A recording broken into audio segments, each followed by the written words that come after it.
Un saludo a todos nuestros auditores. Le estamos saludando desde aquí de la radio Pinamar en el 107.9, comenzando un capítulo más de nuestro programa Un Instante con las Sagradas Escrituras, en compañía de mi hermano Andrés.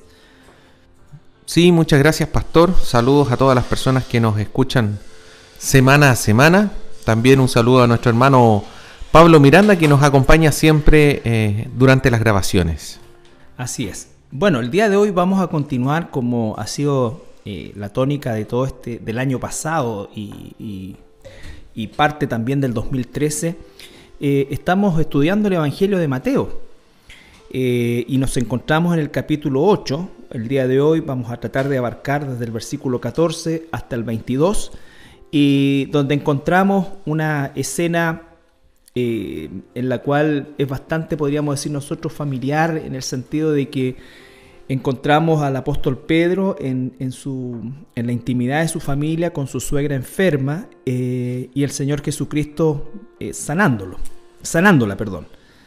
Vamos a dar lectura entonces al verso 14 al 17. Sí, dice: Jesús sana a la suegra de Pedro. Vino Jesús a casa de Pedro y vio a la suegra de éste postrada en cama con fiebre.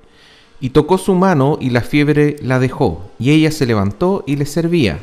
Y cuando llegó la noche trajeron a él muchos endemoniados, y con la palabra echó fuera a los demonios y sanó a todos los enfermos, para que se cumpliese lo dicho por el profeta Isaías, cuando dijo: Él mismo tomó nuestras enfermedades y llevó nuestras dolencias. Ya.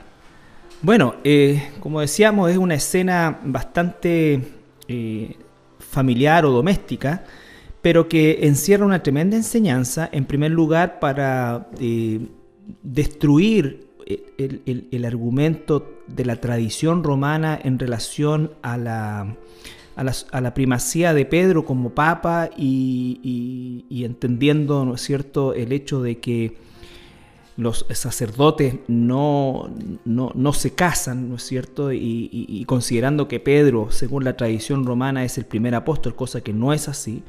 Encontramos que Pedro tenía una suegra, y si tenía una suegra, tenía una esposa, tenía una familia, y normalmente en aquella época se vivía en comunidades prácticamente todos bajo un mismo techo, entonces con separaciones muy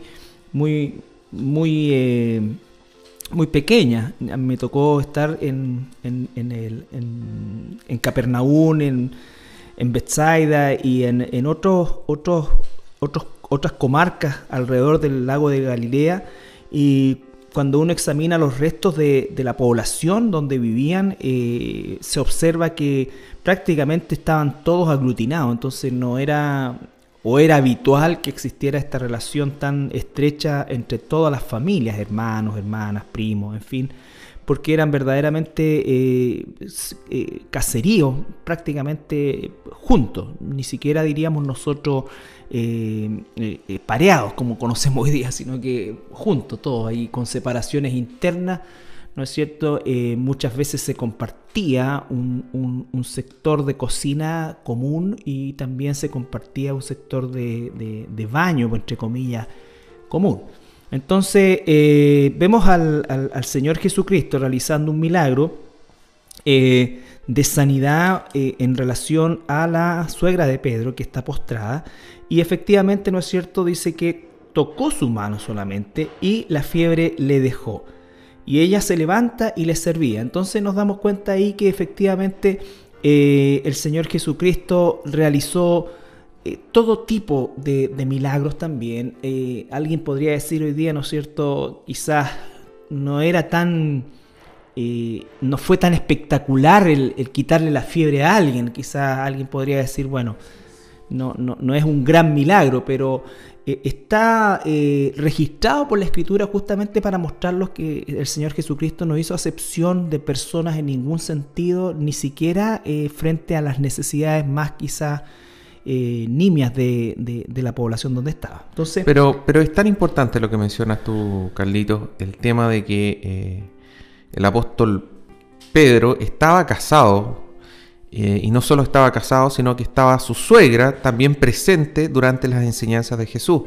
Es importante también, quizás si quieren leer en Tito, Primera de Timoteo, capítulo 3, versículo 1 en adelante, donde habla de los requisitos del obispo. Entonces dice, palabra fiel, si alguno anhela obispado, buena obra desea, pero es necesario que el obispo sea irreprensible, marido de una sola mujer, sobrio, prudente, decoroso, hospedador, apto para enseñar, una serie de requisitos. El versículo 4 dice que gobierne bien su casa, que tenga a sus hijos en sujeción con toda honestidad, y el versículo 5 nos dice por qué. Pues el que no sabe gobernar su propia casa, ¿cómo cuidará de la iglesia de Dios? Entonces, esto es súper importante porque aquí podemos ver justamente lo que mencionabas tú, la tradición del catolicismo romano, que en primer lugar dice de que el primer papa supuestamente es Pedro, y nosotros leemos en la Escritura que no fue así. No existe no existe ese título hasta el año 500 incluso.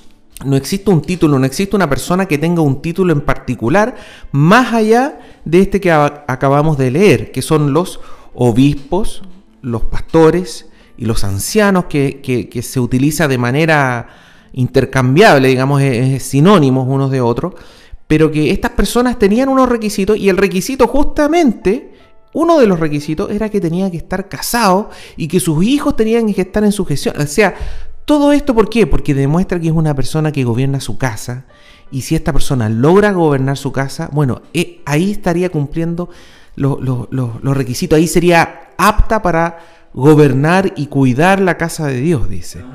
Entonces, esta exigencia que impuso la iglesia, por así decir, iglesia católica, no tiene ningún fundamento y se contradice completamente con lo que dice la Escritura. Ahora nosotros sabemos porque históricamente esta exigencia, digamos, de no tener hijos, tiene más bien un trasfondo político, económico, ¿cierto? Que era para que las personas que eran nombradas obispos de las ciudades no tuvieran herencia, no tuvieran hijos, y esos hijos no heredaran las ganancias, las casas, los tesoros que habían acumulado en el periodo que eran obispos, digamos, sino que todo regresa a la Iglesia Católica. A la central, digamos. Exacto. Y también es importante ver cómo ha ido mutando en el tiempo este sistema, porque en un inicio incluso los primeros papas fueron casados, por lo menos legalmente, y no con una, sino que algunos con varias mujeres también. Y este tema del celibato es un tema que surge a partir justamente del engrandecimiento y el enriquecimiento de estos dirigentes que en un principio tenían características espirituales cuando fueron instituidos por el Señor, pero posteriormente se transformaron en institucionales y comenzaron a tener poderes políticos y sobre la población, sobre todo en lo que ha sido siempre el accionar del catolicismo romano, ¿no es cierto?, que es la opresión y a todo tipo, y por supuesto también la opresión material. Todas sus riquezas, todas sus ganancias provenían justamente de los impuestos que siguieron ellos manejando a la misma manera que lo hacía el Imperio Romano con sus súbditos. Entonces vemos de ahí, ¿no es cierto?, que se fue amasando esta fortuna que en el caso de los que eran o hasta que se podían, por así decir, casar, obviamente por ley lo heredaban su descendencia. Entonces Roma comenzó a perder recursos con esto, y efectivamente la gran razón del celibato y de la prohibición de casarse radica en el hecho de que toda la herencia pertenecía a la institución romana, y efectivamente los mismos obispos y los mismos cardenales y también el Papa en sí no era dueño de nada, todo era dueño el sistema. Era dueño. Es que en el fondo es el Imperio Romano. Exactamente. Básicamente el Imperio Romano. Uno debe recordar cuando falleció hace poco una de estas autoridades, ¿cierto? Se hizo todo un ritual, se hizo una coronación, que básicamente es la coronación de un emperador. De un emperador romano. O sea, si uno se sienta a pensar, ¿por qué está en Roma la cabeza, el centro de esta religión? ¿Por qué? No tiene ningún sentido. Si uno lee las Escrituras, podría estar en muchas ciudades, menos en Roma. Exactamente. ¿Por qué tenía que estar ahí? Y de hecho Jesús nunca no salió de la tierra de Israel, no estuvo ni en sueños en Roma. Pero en el fondo, ¿por qué está en Roma el poder? Porque es la continuación del Imperio Romano. Exactamente. De toda la tradición romana, de todo la pompa y por supuesto también de todo el poder, porque nosotros si algo podemos conocer de este sistema es el poder inconmensurable que ha manejado durante siglos y con el cual ha oprimido a la población del mundo, donde llevaban maldición. Bien, entonces, haciendo este paréntesis en relación bueno, más que un paréntesis, en realidad esta aclaración, porque de una frase tan doméstica, ¿no es cierto?, vino Jesús a casa de Pedro y vio a la suegra. Ya inmediatamente esa sola frase, como la hemos comentado en estos minutos, rompe con todo esta política, ¿no es cierto?, de la religión romana de promover el celibato. Sí, el otro tema que aparece en el texto que estábamos leyendo, ¿cierto?, tiene que ver con la sanidad que hizo Jesús, que no solamente sanó a la suegra, sino que también habla de los endemoniados, es decir, aquellas personas que tenían algún tipo de posesión, ¿cierto?, y también a aquellas personas que estaban enfermas. Dice, sanó, es una palabra, como dices tú, una palabra, un detalle, sanó a todos los enfermos, no a algunos enfermos, sino a todos. Exactamente. Y ese es un detalle que también nos contrasta un poco con lo que nosotros podemos ver hoy en día. En todos estos shows de sanidad que se hacen, ¿no es cierto? Campaña de sanidad. Venga al estadio, pague su entrada y va a haber sanidad. Traiga su enfermedad, va a haber sanidad. Y no se ve que todos salgan. Todos sanan, exactamente. Y ni tampoco de la manera que aparece acá en las Escrituras, que se sanan en un 100%. El que era ciego no es que ahora ve por un ojo parcialmente, ve en blanco y negro, tiene problemas para ver los colores. No, sanó 100%. Tiene una vista 20-20, que dicen los... Exactamente. Claro. Es más, en el versículo 17 dice, para que se cumpliese lo dicho por el profeta Isaías, cuando dijo, Él mismo tomó nuestras enfermedades y llevó nuestras dolencias. Este versículo muchas veces es sacado de lugar para justificar este tipo de campañas, para decir doctrinas donde tú tienes que estar sano, tú no puedes estar enfermo, Dios no te quiere enfermo, Dios te quiere sano, y si no estás sano te falta fe, etcétera, digamos. Y aquí el hecho de que Mateo lo esté citando, está diciendo que ahí se cumplió la palabra, no hoy en día, año 2014. Como cuando Jesús inaugura su ministerio en Nazaret y él dice, hoy se ha cumplido esta escritura, entonces, y cita justamente a Isaías. Exactamente, entonces yo no puedo estar citando y decir que esto se está cumpliendo ahora. No, ahí se cumplió. Y hoy en día no conozco ninguna persona que por lo menos dice que tiene el poder de sanidad, como dices tú, y vaya a un estadio y sane a todo el mundo. ¿Por qué no va a los hospitales? ¿Por qué no va a los centros de rehabilitación? ¿Por qué no va a la Teletón y sana a todas las personas que están ahí? ¿Por qué no lo hacen? Porque no existe eso. Ya no existe este don de sanidad, de que todo lo que toca se convierte en un milagro de un 100%, un milagro perfecto, como se veía en este tiempo. Exactamente. Y una cosa que es importante también recalcar, Andrés, es el hecho de que, bueno, esto nos deja ver inmediatamente el hecho de que la gente donde Jesús iba lo seguía buscando esta sanidad, y que muchos de ellos, si no todos, de alguna manera nunca manifestaron una fe espiritual en Jesús. O sea, creían que Él podía sanar, pero no tenían idea de la salvación, de ninguna de estas cosas, lo que también echa por tierra este famoso concepto de que la salvación, la sanidad depende exclusivamente de la fe nuestra para tenerla, aunque entonces de esa manera se tuerce, se fuerza y se justifica cuando esto no ocurre, que es en la mayoría de los casos.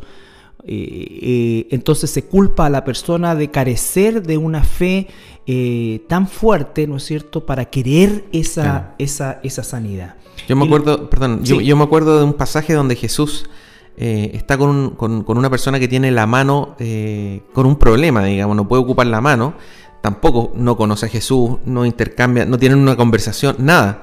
Y Jesús solamente le dice, extiende tu mano, y él extendió su mano. Exacto. O sea, sería todo, no le pidió quién eres tú crees en mí, Exacto. Tienes fe, concéntrate, etcétera.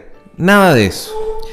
Así es. Y lo otro también que es importante recalcar, el concepto en el versículo 16 de muchos endemoniados. Una de las razones por las cuales la Biblia en los evangelios nombra en prácticamente todos ellos muchos endemoniados, es el hecho de que justamente la presencia de Jesús provocó un cisma, un terremoto en el mundo invisible de las tinieblas que gobierna este mundo.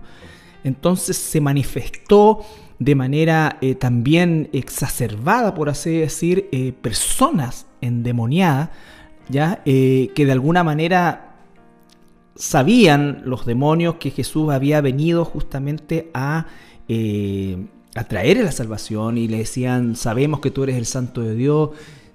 Los demonios tienen claro que van a ser condenados, ¿no es cierto? Entonces no nos condenes antes de tiempo, y una serie de cosas así. Entonces es increíble cómo el mundo espiritual invisible de las huestes satánicas tuvieron plena conciencia de quién era Jesús, a diferencia de los seres humanos por quienes vino Jesús, que a los suyos vino, los suyos no lo recibieron, y bueno, y la gran mayoría de las personas que de alguna manera recibió la sanidad física o un beneficio por parte de Jesús o del ministerio de Jesús, al menos en los evangelios no manifiestan conversión. Es muy probable que puede que la hayan recibido, pero no es algo que se haya necesitado para su sanidad. Claro, no, y además no manifestaron conversión hasta seguramente el tiempo de Hechos capítulo 2 en Pentecostés, cuando comienza ya la inauguración de la iglesia, ¿no es cierto? Probablemente muchos de los que fueron sanados por Jesús respondieron a ese llamado, pero no nos da la seguridad. Entonces, habitualmente en los evangelios lo que vemos es personas que reciben la sanidad, la liberación total, perfecta, pero que actúan como los 10 leprosos. De los 10, uno solo regresa a agradecer a Jesús. Exacto. Ahora, sabemos que hoy en día existe sanidad de Dios, sabemos que la gente debe colocar ante Dios sus necesidades, sus problemas, y este tipo de problemas perfectamente está bien que se haga. No sabemos cuál va a ser el resultado, y debemos orar siempre pidiendo que se haga la voluntad de Dios. Pero una pregunta que quizá muchos se hacen, Carlito, es: hoy en día, ¿pueden haber personas con este tipo de manifestaciones demoníacas, posesiones? Efectivamente sí. Creo que el mundo de las tinieblas no ha cambiado, no descansa, y Satanás opera con un mismo patrón desde el principio de los tiempos. O sea, el engaño satánico para seducir al pecado sigue siendo el mismo, y la acción de los demonios también sigue siendo la misma, que están sujetos a Satanás en un sentido, en gran sentido. Lo que sí, obviamente, hay cosas que nosotros tenemos que saber, principalmente que se opera en la ignorancia muchas veces, a través de cosas que pueden parecer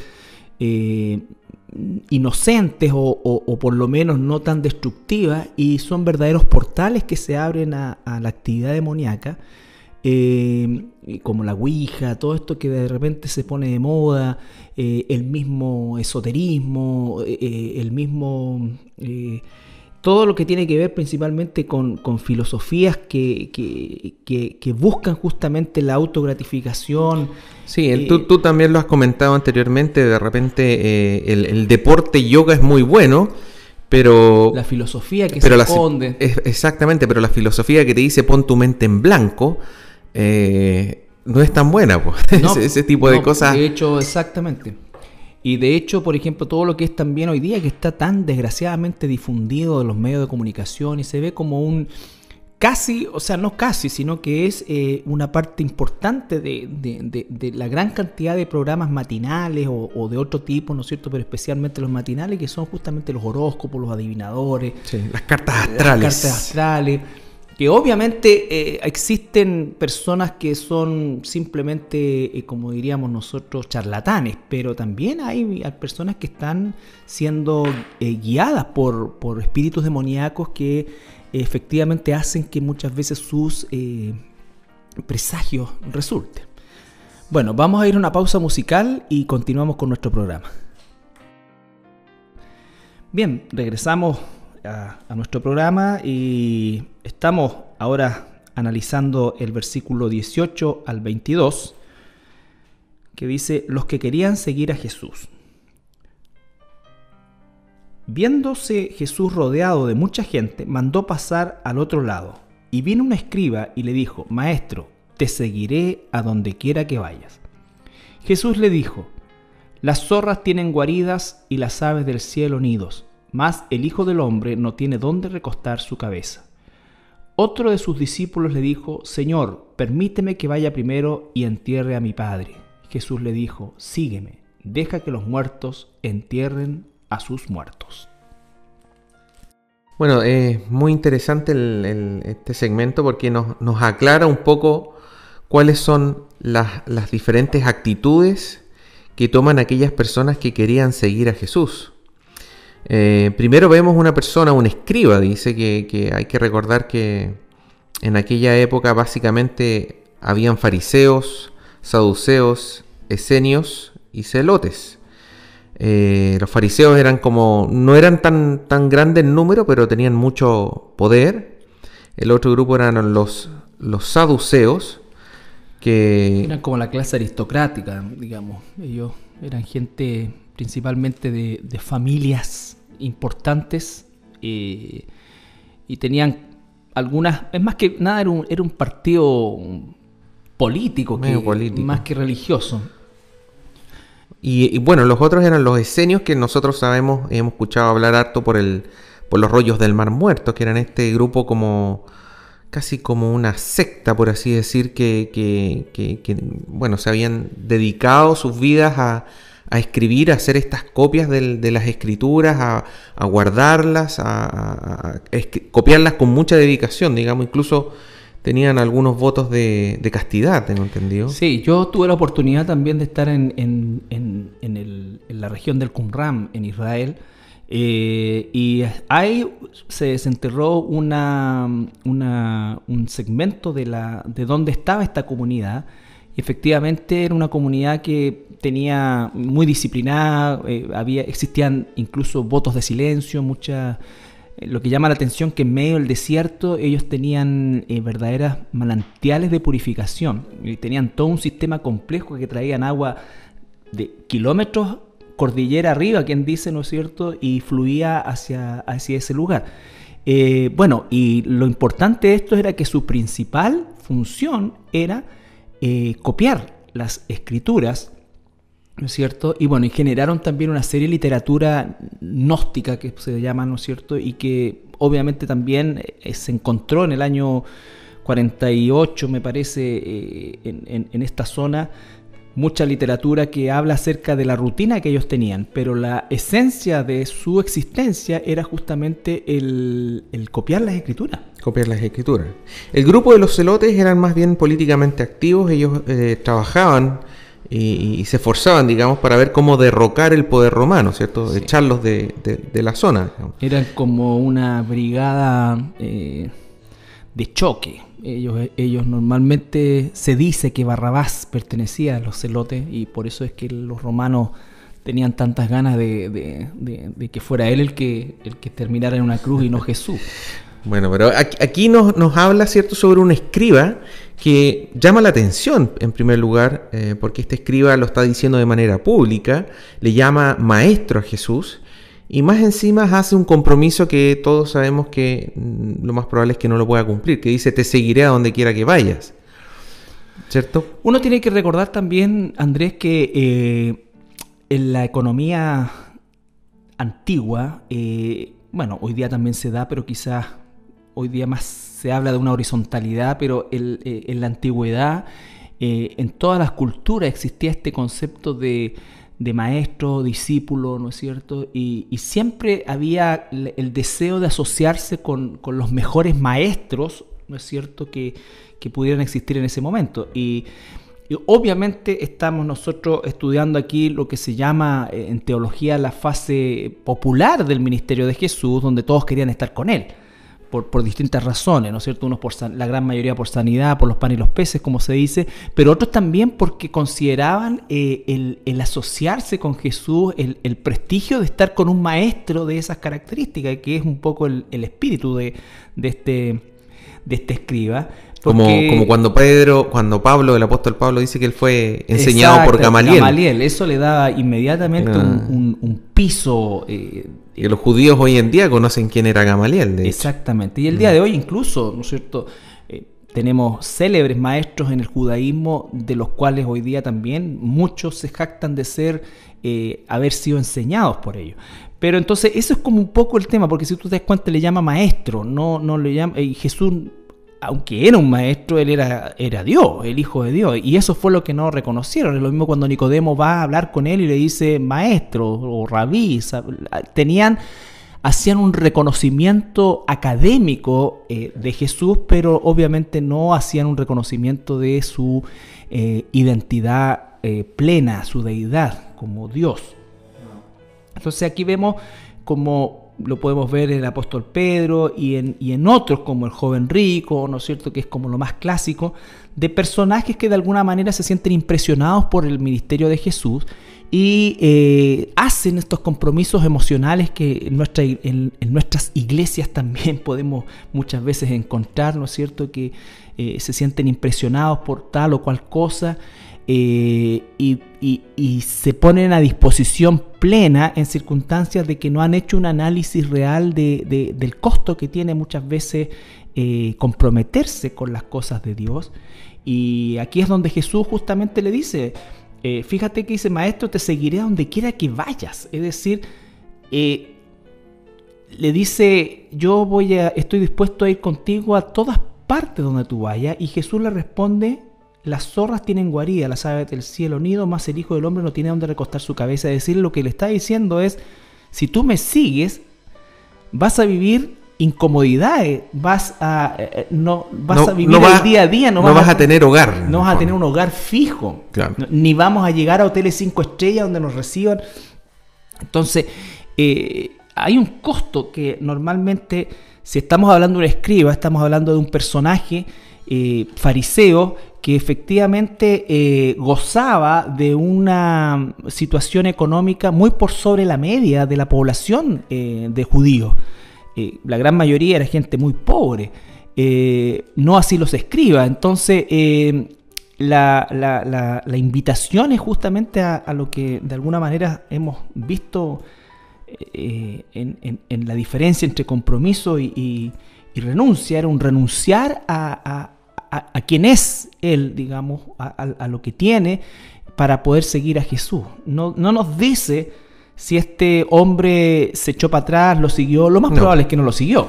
No sabemos, como dices tú, claro, puede que sí, puede que no, pero claramente Jesús les canta las cosas claritas, digamos. Ese es el tema. La segunda persona, que era un discípulo, no lo menciona por lo menos Mateo como un escriba, dice, otro de sus discípulos le dijo, Señor, permíteme que vaya primero y entierre a mi padre. Jesús le dijo, sígueme, deja que los muertos entierren a sus muertos. Fíjate que es súper interesante porque estaba leyendo que el texto paralelo a esto se encuentra en Lucas 9, de los versículos 57 al 62. Y ahí hay unas pequeñas diferencias, le agregan un poco más de antecedentes, digamos.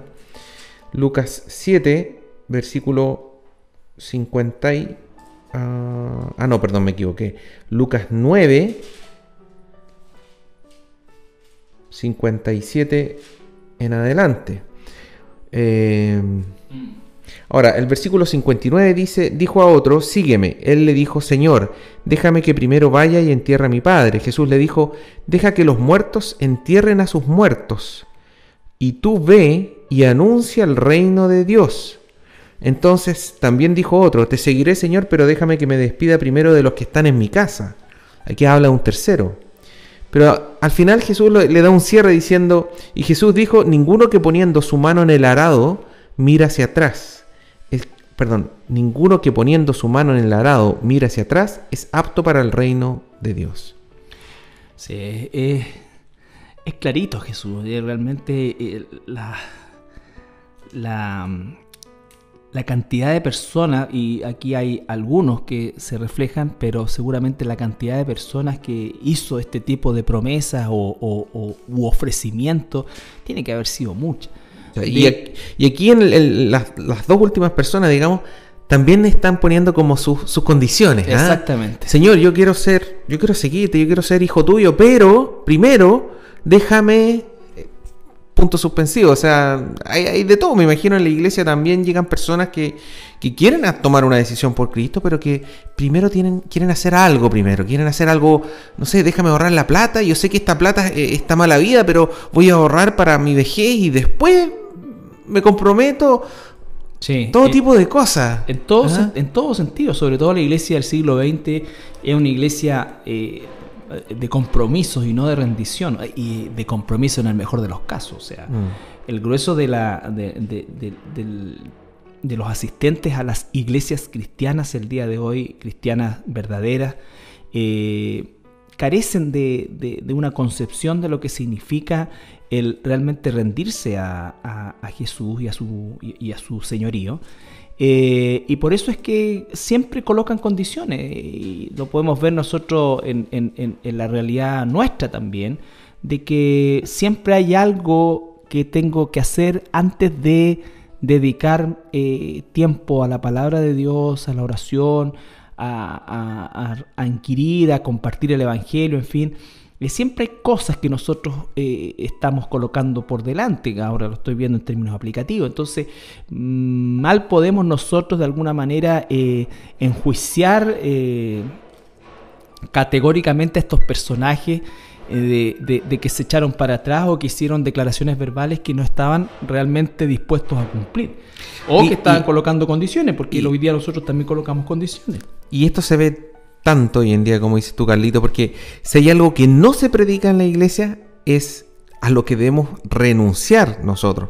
El Señor aquí lo que le está diciendo a todas estas personas es que tú tienes que renunciar, tienes que negarte a ti mismo, es autonegación, es morir, dice, aquel que muere va a tener la vida eterna, digamos. Y exactamente, por eso tienen tanto éxito numérico todas estas falsas doctrinas que invitan a la gente a justamente a recibir cosas, a buscar cosas, a justamente estar en la posición siempre de recibir y de usar la fe, entre comillas, como un medio para satisfacer sus necesidades, y haciendo de esa manera o invirtiendo la relación bíblica de el amo que es Jesús y el esclavo que somos nosotros. Entonces ahora Jesús es nuestro esclavo y Él tiene que hacerme feliz. Esa es la razón por la cual estoy acá.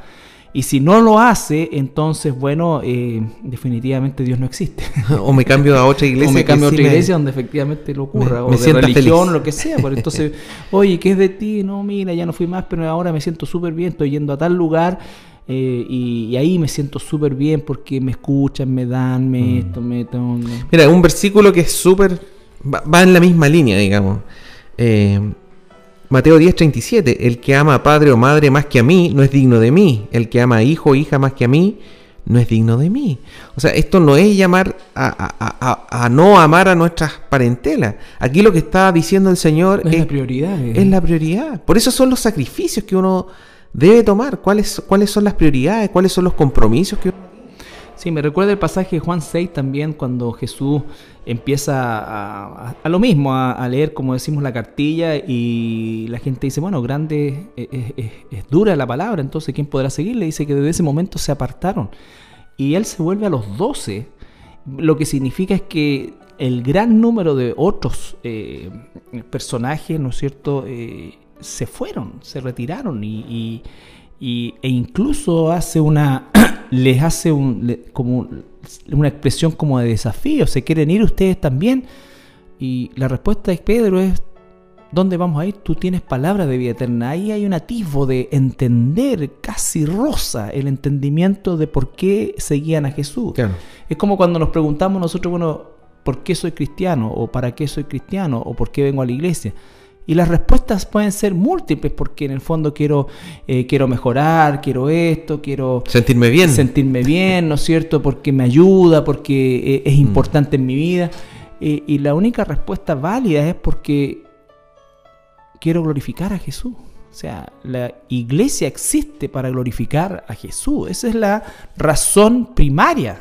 Nacimos para alabarle, nacimos para glorificarle, nacimos para complacerlo, ¿no es cierto? Nacimos para servirle.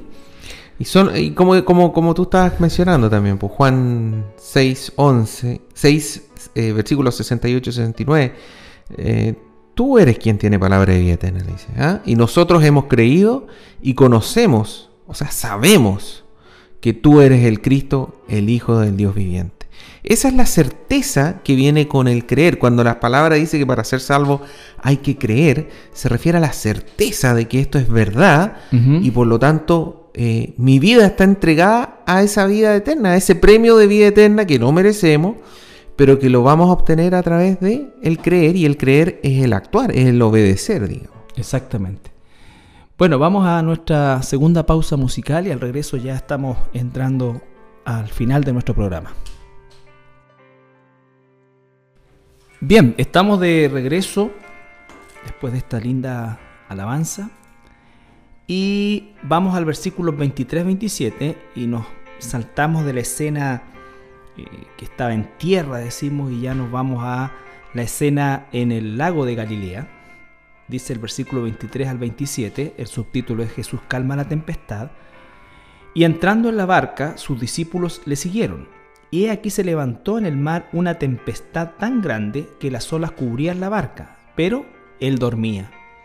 Y vinieron sus discípulos y le despertaron diciendo: Señor, sálvanos, que perecemos. Él les dijo: ¿por qué teméis, hombres de poca fe? Entonces levantándose reprendió a los vientos y al mar, y se hizo grande bonanza. Y los hombres se maravillaron diciendo: ¿qué hombre es este, que aún los vientos y el mar le obedecen? Bien, aquí vemos una vez más que nuestro Señor Jesucristo estaba en una misión itinerante por toda la zona. No se quedaba en un lugar, sino que estaba permanente caminar, deambular, haciendo milagros, predicando el evangelio de un lugar a otro. Y probablemente a estas alturas un poco también escapando de la multitud que le seguía. Exactamente. En el fondo, lo retrasaba en su deseo de cubrir toda la región de Israel en el poco tiempo que tenía. Así es. Y vemos este detalle que aparece acá, que a pesar de que había esta tempestad tan grande que las olas cubrían la barca, Jesús dormía, dice. Ahora, bueno, solamente para contextualizar un poco el tema, el lago de Galilea es en general bastante tranquilo y solamente en las épocas de primavera, verano ocurren algunas tempestades, principalmente porque entra una corriente tropical, según nos explicaban, y de alguna manera eso genera olas más grandes y vientos. Pero usted no se imagine una tormenta de las características de la tormenta perfecta, si es que vio la película, ¿no es cierto? Con esas olas de 14, 15 metros, no era así. Lo que pasa es que también las embarcaciones, usted se impresionaría lo pequeña que eran, sí, lo frágiles, y realmente eran canoas grandes nomás, por decirlo de alguna manera. Entonces, tampoco estamos hablando de que eran barcos gigantescos, ni una goleta. Eran verdaderas estructuras muy frágiles, con una forma que hacía que fuera incluso un poco más bajo, por lo tanto el agua entraba con mayor facilidad. Sin embargo, de todas maneras, para la realidad de estos hombres que no habían visto nunca el océano, esta gente nunca vio el océano, o sea, todo lo que conoció como mar estaba circunscrito al mar muerto, que es quieto, ¿no es cierto? Y al lago de Galilea, que en ciertas ocasiones adquiere esta turbulencia. Pero la enseñanza de esto, y después de dar esta breve explicación con conocimiento de causa, que el Señor me ha dado el privilegio de navegar ya 3 veces por el mar de Galilea o el lago de Galilea, haciendo el trayecto clásico, que el que se ha hecho durante siglos en esa zona, que es cruzar de Tiberias hacia Capernaum, que seguramente era el trayecto que hacían la mayoría de los pescadores. Aquí vemos, ¿no es cierto?, que el Señor se queda dormido. Algunos especulan que se quedó dormido para de alguna manera generar esta situación y poder darles esta enseñanza a los discípulos. Es probable, pero también lo más probable y lo que yo pienso es que Jesús realmente está extenuado. O sea, si nosotros hemos hecho un análisis de todo este capítulo 8, nos damos cuenta y que no olvidemos que dice que Jesús estuvo sanando toda la noche, trabajando toda la noche, y aun cuando él nunca dejó de ser Dios, también era 100% ser humano. Por lo tanto, el cansancio acumulado realmente debe haberlo rendido de tal manera que aunque la barca se movía y había agua entrando, él estaba profundamente dormido y cansado. Entonces se genera esta escena donde los discípulos comienzan a perder la calma, y también eran hombres de agua, el lago era su habitualidad de vida. Por lo tanto, seguramente la tempestad que se levantó era mucho más grande de lo que habitualmente ellos estaban acostumbrados. Y lo importante es que ellos van donde Jesús y le dicen: Señor, sálvanos que perecemos, en el versículo 25.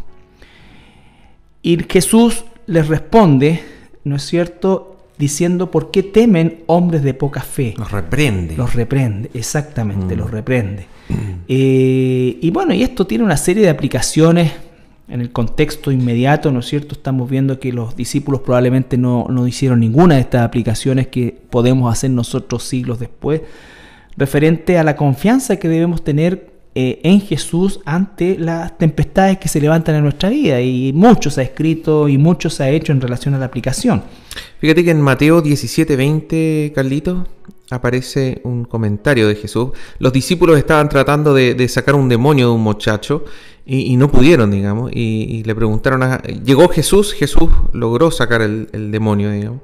Le preguntaron por qué nosotros no pudimos, y Jesús responde, Mateo 17:20, por vuestra poca fe, porque de cierto os digo que si tuvierais fe como un grano de mostaza, diréis a este monte: pásate de aquí a allá, y se pasará, y nada os será imposible. O sea, igual va en la misma línea, digamos, un poco. Jesús varias veces reprendió la falta de fe. Y fíjate que no les pide una gran fe, les da un ejemplo sumamente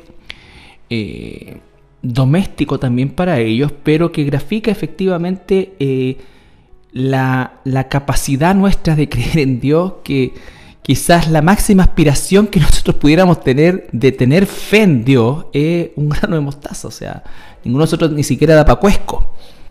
Sí, y de hecho hace unas pocas semanas atrás nosotros estuvimos leyendo cuando Jesús sanó también a un criado de un centurión, y el centurión le dijo: Jesús, no es necesario que tú vayas a mi casa, solamente di la palabra y yo sé que mi criado va a sanar. Dice: porque yo también soy hombre que estoy bajo autoridad y tengo bajo mis órdenes soldados. Digo a este ve y va, a otro ven y viene, y a mi siervo a esto y lo hace. Dice que Jesús se maravilló y dijo: de cierto os digo que ni en Israel he hallado tanta fe. O sea, esa es la fe. Es tan interesante que el tema de la fe está tan asociado a un poco esta concepción militar, digamos, que está directamente asociado con el tema de la autoridad. Es decir, si yo conozco cuál es la autoridad en el universo, yo voy a tener fe. Puedo descansar, pero tengo que conocer la autoridad. Si no trabajo con ese concepto de autoridad, que hoy en día es algo que tanto nos molesta, que una persona tenga una autoridad que pueda mandarme a hacer algo, que pueda ordenarme, a quien yo tenga que rendirle cuentas en el fondo, que eso es parte del concepto de autoridad. Si yo no tengo eso, nunca voy a tener la fe necesaria para salir adelante. Porque la fe está asociada a la obediencia a la palabra de Dios. Ese es el tema. Entonces, nosotros nos sujetamos bajo esa obediencia y descansamos justamente de las cosas que puedan suceder a nuestro alrededor, independiente de que éstas resulten como queríamos o no. Estamos ciertos de que la forma en que resulten está bajo la autoridad del Señor, siempre y cuando nosotros estemos obedeciendo su palabra. Bueno, el versículo 27 dice: y los hombres se maravillaron diciendo: ¿qué hombre es este que aún los vientos y el mar le obedecen?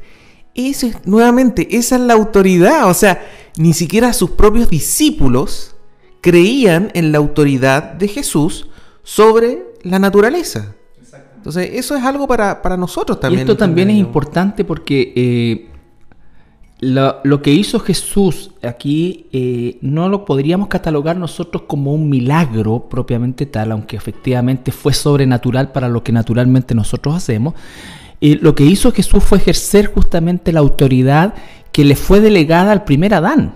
Recuerden que el primer Adán le fue delegada la autoridad sobre toda la creación, todo lo que Dios había hecho. Entonces Jesús lo que hizo fue hacer uso de esa autoridad que en el caso de él estaba incólume, ¿no? Por supuesto, al no tener pecado, al no cometer pecado, él tenía autoridad, esa autoridad que la humanidad perdió sobre los animales, sobre el clima, sobre la naturaleza, sobre todas aquellas cosas que hoy día son absolutamente ajenas a nuestros deseos, a nuestro mandato, a lo que sea.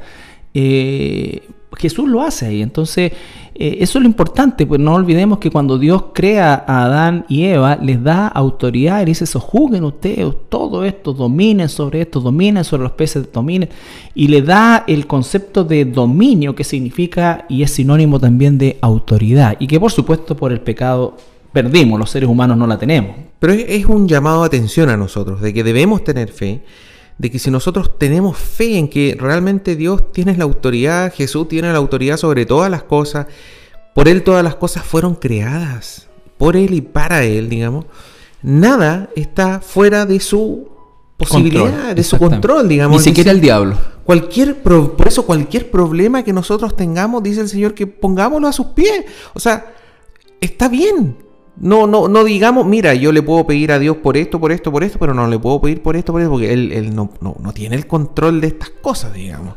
Entonces, desde ese perspectivo, no hay límite, digamos, en cuanto a la autoridad del Señor. Obviamente que también el Señor nos dice qué es lo que debemos pedir, cómo debemos pedirlo, de qué se trata, digamos. No es esta lámpara del genio que pidamos lo que nosotros queremos, que aquí y allá. No, pero tampoco irse al otro extremo, digamos, de decir: no, yo no le voy a pedir nada a Dios, porque en realidad, no, Él como buen padre quiere tener una buena relación con nosotros, y esa relación, parte de esa relación también es el pedir cosas, digamos. Exactamente, es un buen amo. Bien, llegamos al final de nuestro programa el día de hoy. Queremos agradecerle de todo corazón su sintonía, y esperamos siempre que esta conversación que sostenemos y este análisis que hacemos de alguna manera también generen ustedes la necesidad de profundizar en la Escritura, de buscar a Dios en la Escritura, al Señor, y que usted alcance, se arrepienta y alcance salvación a través del conocimiento de la palabra de Dios. Le deseamos un buen fin de semana y esperamos de todo corazón que este programa le siga bendiciendo. Así es, recordándole siempre que nosotros trabajamos en la Iglesia Cristiana de La Serena, iglesia ubicada en la ciudad de La Serena, y que pueden ubicarnos a través del sitio web www.iglesiacristianalaserena.cl. Ahí podrá encontrar los estudios de las semanas anteriores, así como también de las alabanzas que escuchó. Así es, que Dios le bendiga.